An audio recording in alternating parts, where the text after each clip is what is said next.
Le monde entier est concerné par la crise économique actuelle. Elle a commencé à l'Ouest, mais ses effets se font surtout ressentir dans les pays en voie de développement. Pendant 2 ans, les plus pauvres parmi les pauvres ont lutté contre les prix élevés de l'alimentation et du combustible.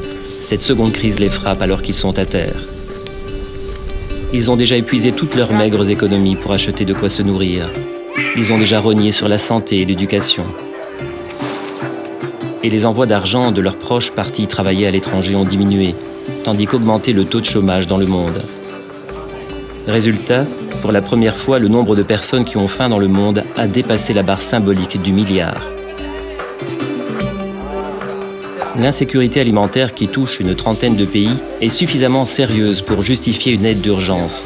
Mais les efforts menés en matière de développement pour répondre aux défis de demain ne peuvent ignorer les problèmes qui se posent aujourd'hui.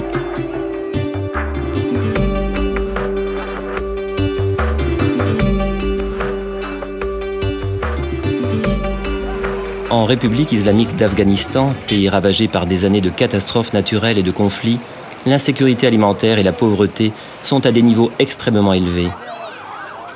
Pour faire face à des crises prolongées, la FAO préconise une double approche. En l'occurrence, répondre aux besoins immédiats d'accès à l'alimentation tout en accroissant la production et en promouvant le développement rural. Pour les petits producteurs, avoir accès à l'eau signifie disposer d'une source de revenus. C'est pourquoi la FAO et le gouvernement afghan travaillent ensemble à la reconstruction des canaux et des systèmes d'irrigation.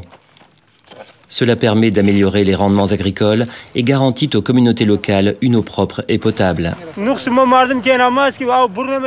Cet agriculteur local raconte qu'un de ses ruisseaux était entièrement rempli de boue lors des inondations et que les autres n'avaient pas un débit suffisant pour fournir de l'eau potable à tout le monde. Les projets d'irrigation de la FAO dans la province de Saripul ont commencé en 2005. Depuis, près de 2000 hectares supplémentaires de terres agricoles ont été asséchés, dont bénéficient quelques 23 000 familles.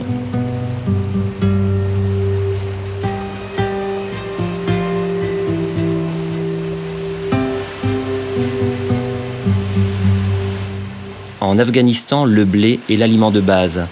L'industrie semencière a de fait été longtemps considérée comme la clé pour atteindre la sécurité alimentaire. La FAO et ses partenaires pour le développement ont toujours investi massivement dans ce secteur, encourageant la production de semences certifiées de bonne qualité destinées à être vendues aux agriculteurs et aux agences humanitaires. Des programmes de recherche spécifiques testent les qualités et les caractéristiques de différentes variétés de blé. Les travaux en laboratoire, mais aussi dans des fermes expérimentales, participent à l'objectif de sécurité alimentaire en permettant l'accroissement des rendements et en fournissant des emplois aux hommes et femmes de la région. Cette femme, qui travaille à la ferme expérimentale, gagne environ 2 $ par jour pour le nettoyage et le ramassage des grains de blé. C'est un travail difficile et les journées sont longues. Mais que puis-je faire d'autre, demande-t-elle.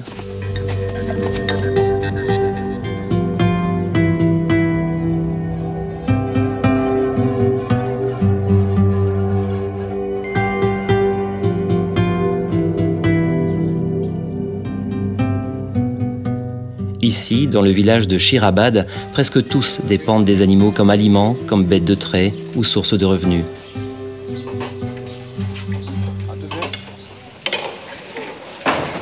Le modèle de plan laitier intégré de la FAO aide les exploitants pour la production, la transformation et la commercialisation du lait et des produits laitiers. 500 familles de producteurs laitiers bénéficient directement du projet, tandis que 3000 autres peuvent désormais acheter du lait pasteurisé.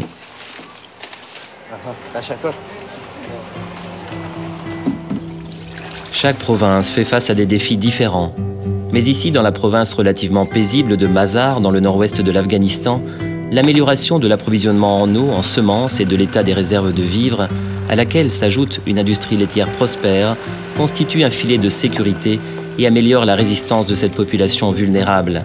Quant aux femmes, qui jouent un rôle moteur pour atteindre la sécurité alimentaire, elles sont impliquées activement à tous les niveaux.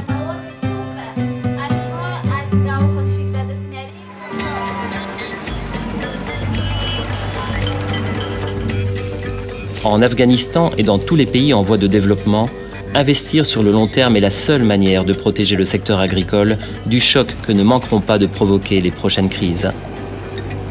De nombreux pays s'attaquent à la crise économique à coups de plans de relance de l'industrie. Pourtant, en matière de réduction de la pauvreté, investir dans l'agriculture est bien plus rentable. En réponse à la crise économique mondiale, 3 milliards de dollars ont été insufflés dans des économies en bonne santé. Mais maintenant qu'une personne sur 6 meurt de faim, il est temps de renflouer les poches des pauvres.